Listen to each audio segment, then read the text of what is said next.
Hi, my name is Fiona Heaton. I am in grade 11 at Oak Bay High School in Victoria, BC. In my English class, we just finished reading Macbeth, and now I am going to make a short video on a passage in Act 4, Scene 1, where Macbeth learns about his apparitions.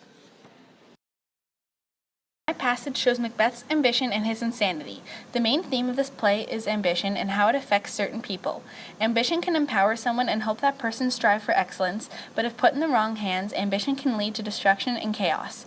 In the play, Macbeth uses his ambition to drive the plot of the play, but it is used negatively. Macbeth is greedy and only thinks about what he wants. Therefore, things get out of hand and all of Scotland begins to suffer. Before I start talking about my passage, let's talk a little bit about Shakespeare's background. William Shakespeare was born in April of 1564 in Stratford-upon-Avon, United Kingdom.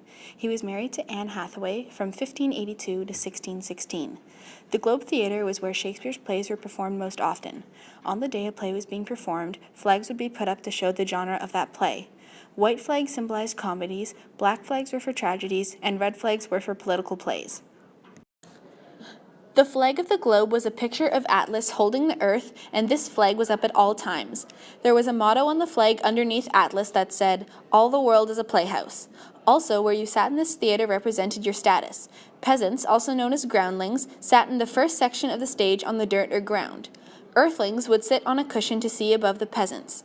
Wealthy noblewomen would get a seat, while the noblemen would stand, and they got all dressed up for these plays. The extremely rich people would sit on the side of the stage. Kingdom. Shakespeare's plays occurred during the afternoon because there was no electricity and they needed natural light. Throughout his career, Shakespeare wrote 37 plays, and many of us know some of his more famous ones like Romeo and Juliet and Hamlet. The play I am going to talk about in this video is another one of his famous plays called Macbeth. Shakespeare most likely wrote Macbeth in 1606 when the new King of England took the throne. King James I, who was of Scottish descent, was replacing Queen Elizabeth as the leader. James was a big supporter of the arts, so he immediately renamed Shakespeare's company to the King's Servants. So he could please the king, Shakespeare started working on a Scottish historical play that would be liked by James's family. Macbeth is a play with regicide, and it shows how greed and ambition can reflect people's personalities. The significant passage I chose to speak about is in Act 4, Scene 1, when Macbeth says, "That will never be. Who can impress the forest, bid the tree, unfix his earth-bound root? Sweet bodements good, rebellion's head rise never till the wood of Burnham rise, and our high-placed Macbeth shall live the lease of nature, pay his breath to time and mortal custom. Yet my heart throbs to know one thing. Tell me, if your art can tell so much, shall Banquo's issue ever reign in this kingdom?"